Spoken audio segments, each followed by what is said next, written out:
Hey everyone, welcome back to Premier Study Investing. Great to have you. We're going to be looking at VAR. I'm going to start with the very academic stuff for the student or whatever who just stops by and wants to know what's the formula, how do I solve this for a test question or something. Imagine you're investing $10,000. The formula for VAR, value at risk, is the annualized return, which you need to know, minus the z-score, which is arbitrary, times the annualized standard deviation for your portfolio. Then you're going to multiply that by -1, since negative, why negative? Because we're thinking about losses, right? So, and then times the amount of money you're investing. So here's our Z values, 1.28, 1.65, 2.33. Just as a little refresher, we're going back to the standard normal distribution. And if you remember, we're only looking at the one-sided Z scores. Why one-sided? Well, because we are only interested in our losses on the downside. We don't care if we have great explosion to the upside. We're just trying to manage our risk in this. So we're using the one-sided Z-scores for that. So the 95 percentile is 1.65, and then 99%, 2.33. The 90 is only 1.28. Now, of course, you could pick any number you want, but these are the normal ones that people usually use, okay? So I'm going to give you a quick example. I have a portfolio, say, with an annualized standard deviation, annualized return, that goes here, of 21.49%. So as a decimal, it's 0.2149.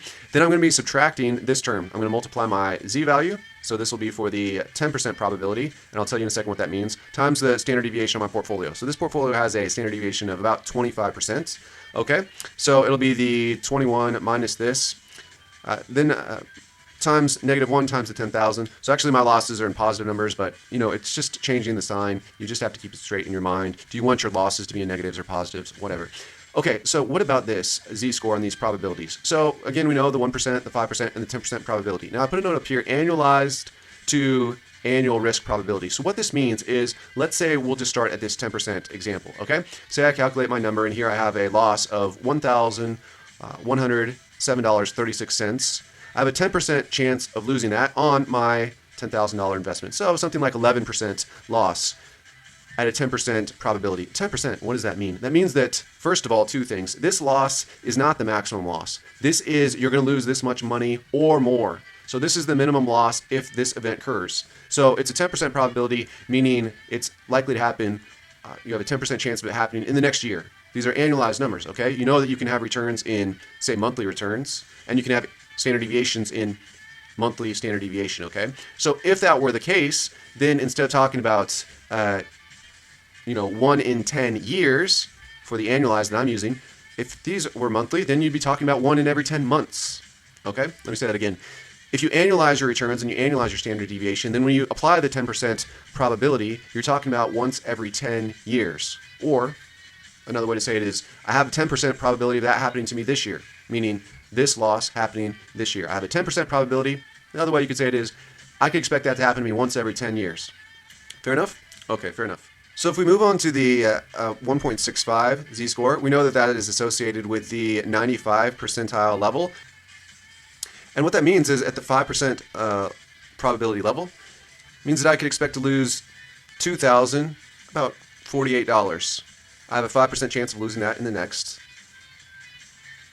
year. A 5% chance of losing that in the next year. Now that's a minimum. I could lose a lot more than that. But I'm at least should expect to have a 5% probability of losing $2,048.65. If we go one level further and we said, what if I only want to be exposed to something that has a 1% chance of happening? Well, if that event would occur for my current portfolio with my standard deviation, I would expect to lose $3,778.59. Okay? And so that would be on $10,000, that would be a 37% loss. Now, at the 1% level, you could say, well, that's only going to happen once every 100 years. Okay, well, yes, that's correct. If you annualize your returns, you annualize your standard deviation, you go at the 1% probability level, once every 100 years, you're going to lose 38% of your portfolio. Okay, so that is the skinny on that. If you're a little bit curious and you want to know how to solve this for a single stock, I'll walk you through it really quick. I did this on the first video and I took it down because I thought, you know what, this is interesting from an academic perspective, and it's taught, CFA and different courses, but really for the average investor, that isn't very helpful. If you're in an academic program, you're basically going to take your date. So this was 5 years of monthly data from 2015 to 2020, and you get all your prices. You take the law of returns, which the formula for that is =ln, the current price divided by the previous price. So there's no return here. There's no compounded return because I can't get that until I go down here. I need to do the blue divided by the red. So it's ln C5 divided by C4, and these are my prices for Broadcom, AVGO. So, okay. So you get all your log returns. You find the mean of those log returns, or it's just equal average, and select the range.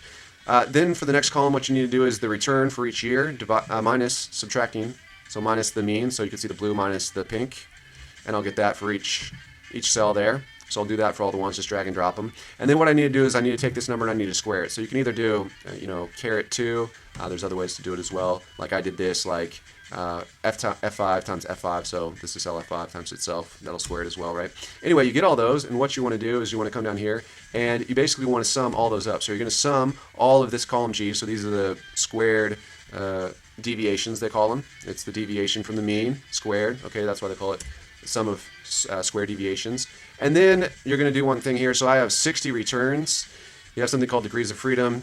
I won't get into that, but essentially I had 60 prices. Obviously this little cell here didn't have a return because, like I said, I can't do that until the I need a previous price. I don't have a previous price in this one, so I didn't get a return here. So I went from 60 prices down to 59 returns. If you subtract out the 1 for the degree of freedom, you're dividing by 58. Okay, so like I said, I'm summing all the square deviations. Then I'm coming down here, and I'm dividing that by 59 minus 1, which is 58. So you can see that, just the blue one divided by 58. Then I have the sigma. We call it sigma sometimes. Sometimes it's called the standard deviation. It means the same thing. But the blue box here is the variance. And then by taking the square root of the variance, you come down and you get your standard deviation.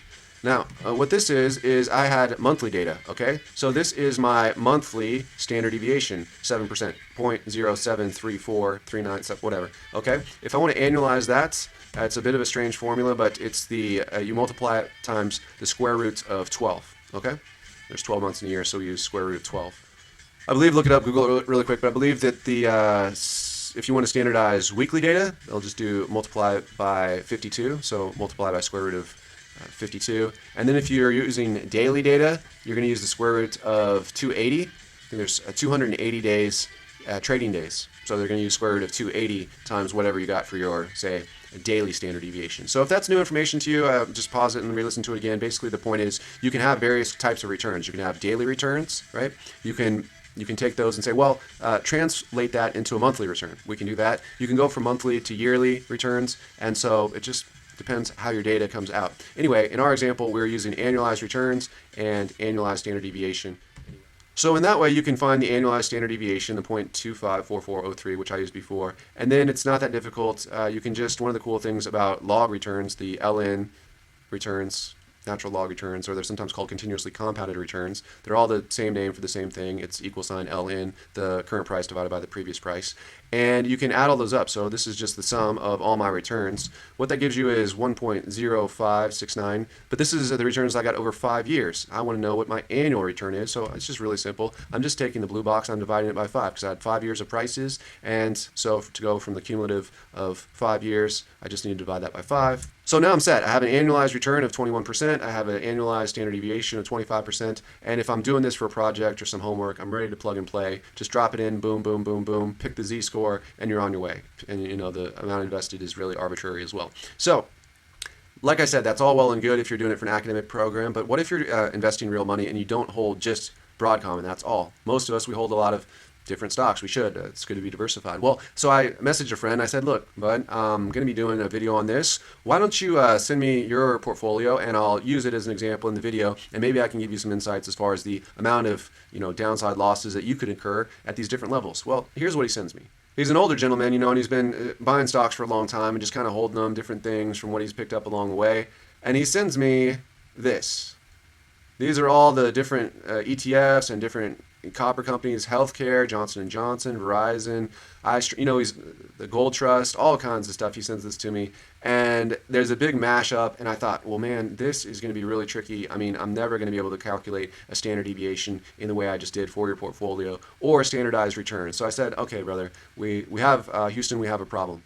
So if you've followed the channel for a while, you've known that I have a video on how to build an optimized stock portfolio where you basically you pull all the data and you let Excel essentially tell you what's the optimized weights that you should have. So, it'll tell you based on the risk and the return, okay, you should have 4% in these things, don't buy these, put 10% in Tesla, don't buy these, put 4.5% in this gold miner, don't buy this one, buy these, sorry Ford, here's the oil stocks, here's how much you should buy, okay? So it'll basically do the work for you. Not only that, it'll give you the basically expected return on the portfolio. It'll give you the standard deviation, the Sharpe ratio, and a bunch of other metrics that you can use. But I realize most of y'all haven't done that. You can, and if you've done this, it's nice to have. But what other options are there? I posted a lot of questions in a couple different investing groups on Facebook, and no one got back to me. I was asking, hey, do any of you guys, the brokerages that you use, do they have any tools to give you your standard deviation in your portfolio? Well, if you use Schwab, I don't know about these other ones, you can comment in the section below, but Schwab will definitely calculate it for you. So they give you also these like basically standard maybe portfolios that you could buy. Well, currently I'm here, I have 40% standard deviation. I'm only, somewhere in here. If I did something like what they did, if I bought 50% in 3 and 50% in 4, I could get the same returns of 28% for a standard deviation of maybe 10% or something in that ballpark rather than the 40% I'm at. Okay, no problem.